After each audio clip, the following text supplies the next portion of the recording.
love how smooth it is.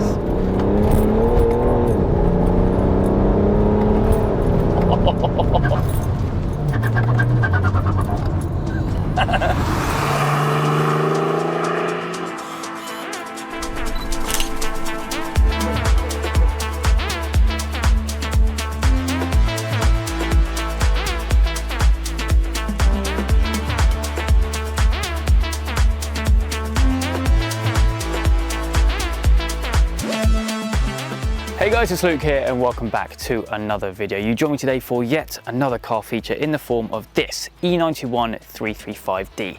Love me a fast wagon, and this definitely is exactly that. It's only the second diesel to ever be on the channel actually. I want to branch out really to experience some different cars, some cars which I wouldn't normally directly go straight to. This one is running, I suppose you could say, a stage 2, maybe stage 2 plus package, running pretty much exactly 400 horsepower, nearly 900 newton meters of torque as well, which is typical diesel, very torquey, very cool. But yeah, it looks super clean, some really nice modifications on it. Of course, in usual fashion, we are joined with Tom, the owner of the car. We'll get him on camera in a bit. We can basically have a chat about what's been done to the car before we go out for a spin.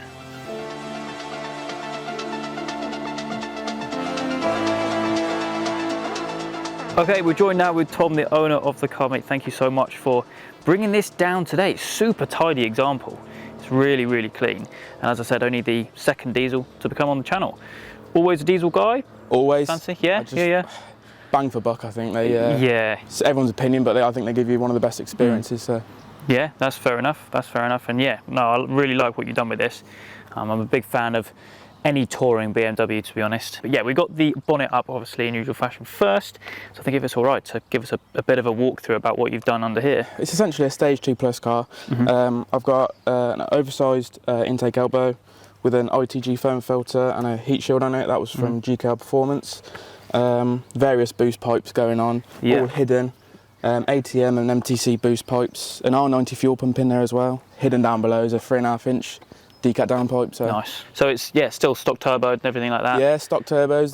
They do well on these after a map, and there's room for more, but I'd rather have it more reliable than pushing the limits. So. Yeah, no, that's absolutely fair enough. But yeah, a lot of it is hidden away, isn't it? Really. Yeah. You see some of the boost pipes and things around here. But yeah, I mean, like most BMWs, the limiting factor is fueling, really, isn't it? 100%. You kind of run out of fuel fairly early on these, unfortunately. So yeah.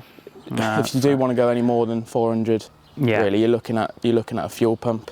Got an MTC intercooler as well. Okay, yeah. That is hidden. And it's running at what, about 900 newton meters? Yeah, I think? so 400 on the nose. Yeah. 400 brake horsepower on the nose, and then 877 newton meters. So it picks its fair enough. You've got quite a few M3 parts on the car, which I think looks really cool. I've tried to keep it OEM plus. Yeah. I wanted everything to be kind of date correct. I didn't want to put anything that shouldn't be on the car, really. That's fair enough. So I've got E92 M3 seats, M Performance Alcantara steering wheel, full carbon interior as well. Yeah, I really like that carbon dash. Like I said, I just tried to keep it as OEM plus as possible. I don't want it anything too garish. Yeah, nothing too modern, I suppose. It's kind of time correct, I think. I'd say it's very much still a sleeper. So. Yeah, that's true. E92 M3 wheels as well, they're genuine wheels. Yeah, same as what I had on mine for a little bit. Yeah, I've got some Accelera 651 Sport Extra tyres on there.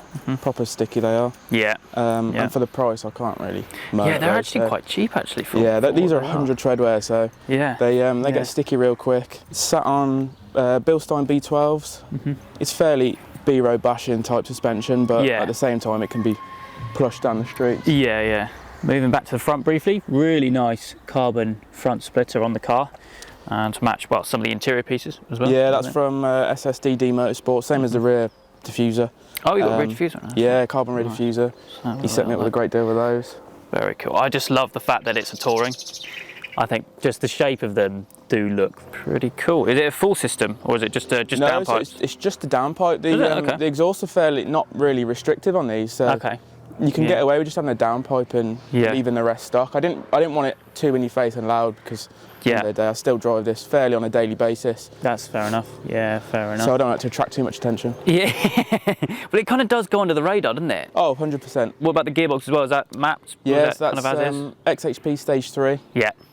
Just a normal XHP Stage 3 map on there. I haven't played with anything, I've just left it how it is. But yeah, no mate, it's a boost bus, isn't it? Oh, 100%. 100%. Very cool, but yeah, if that's pretty much everything, I think we'll get it fired up and go for a spin. Let's go.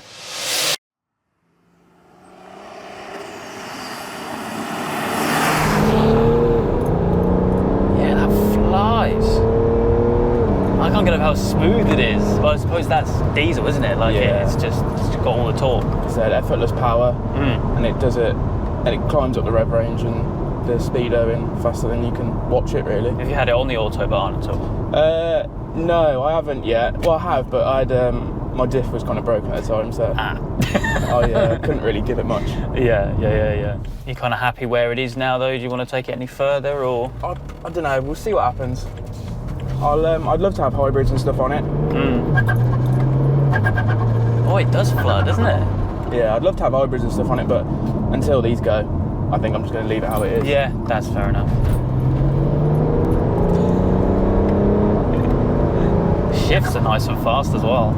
Yeah, XHP makes a massive difference on these. Oh, this is I don't so think you good, can run this type of power without it. Yeah, you can't have ECU tube without TCU tube. No, 100%, they go hand in hand. Yeah, absolutely, yeah. Even just driving sedately and normally, the way it changes, it's just so much more drivable than how, because it's quite lazy before. Yeah. As it's an old box, so you kind of got to expect that, but with a map it just wakes it up completely. Yeah, for sure.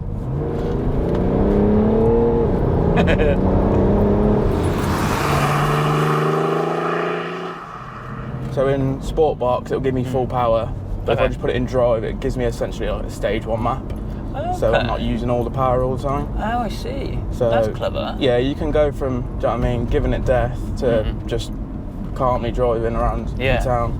So it's basically like switchable maps, depending on... Yeah, essentially, old school way, don't it? Yeah.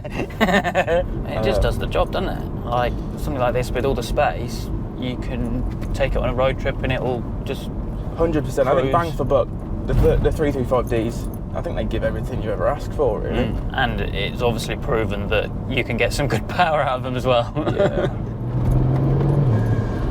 Sounds really nice. Obviously, it's not going to be kind of like over the top kind of loud, but you get some really nice noises out of it. The intake, I mean, I prefer the intake noises. I left a lot of the exhaust stock because I didn't want it to be massively loud. I mean, these straight pipes, they are fairly loud for a diesel, and even round town driving, I didn't want that. I wanted something that I can just put in drive, sit on the motorway, and I can still have a sedate conversation. And yeah, because it is such a nice place to be, obviously, with the M3 seats and all of this carbon that you've done.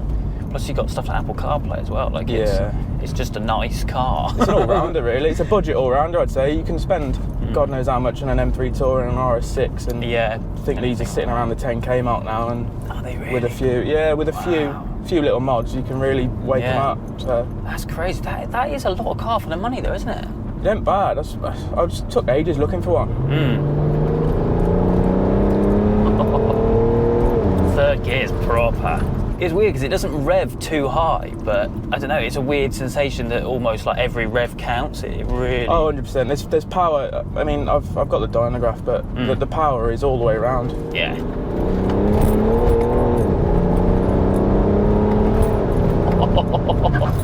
There's no drop off at all. No. I think that's what you want, really, when you're getting one of these mapped. And I suppose, I know it's a diesel, so obviously you're naturally going to have a lot of torque anyway, but for a car which has so much low down torque, you do expect it to kind of dip off. Yeah, at least for me, because I'll be honest, I'm used to petrols. Like, this is a whole different kind of class of build, really, than what I'm used to.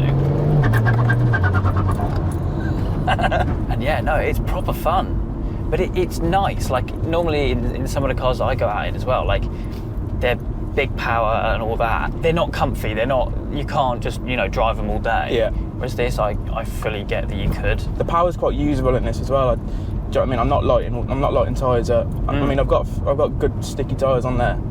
But as I said, I'm not lighting them up, just trying to do a pull. Yeah, that's true. It's not squirming. I'm not trying to fight it at all. Yeah. It's just very usable power that I can have a play with whenever I want. Yeah, do you know what I mean? So, and it surprises a lot of cars. I bet it does. Very much. Yeah, I bet.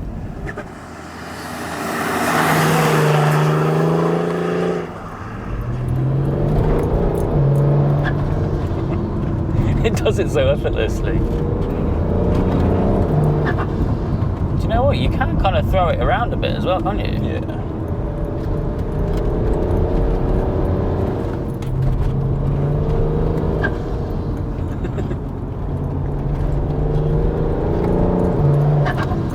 It sounds really good, actually.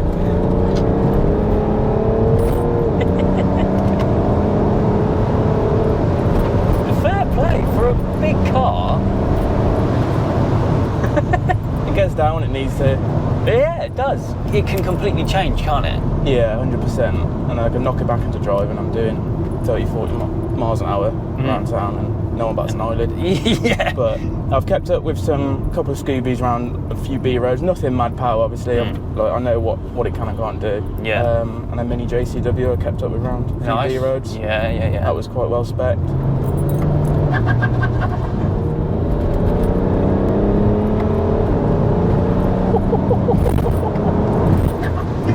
Yeah, it's definitely no slouch. Definitely no slouch. It just doesn't spin at all. I'm really surprised at how well it does handle the power. Yeah, absolutely no spin at all. No. Is it an LSD in the car? No, open diff. Is it? Yeah, open diff. It's properly surprised me, this thing. In a good way. Yeah. No, it's epic. Really, really cool. Thank you so much for bringing it down. Obviously, you're heading back out to the ring fairly soon. Yeah, end of July, hopefully. Yeah, so do enjoy that. I will do. Yeah, Hopefully see you out there soon. Yes, definitely. I'll probably do the whole thing in a tank. But yeah, if you do want to learn more about the build, I'll leave the Instagram link down in the description down below for Tom's account. But for me today, that is it. I hope you guys have enjoyed. If you have, please do make sure you leave a like and make sure you subscribe for all the adventures still to come.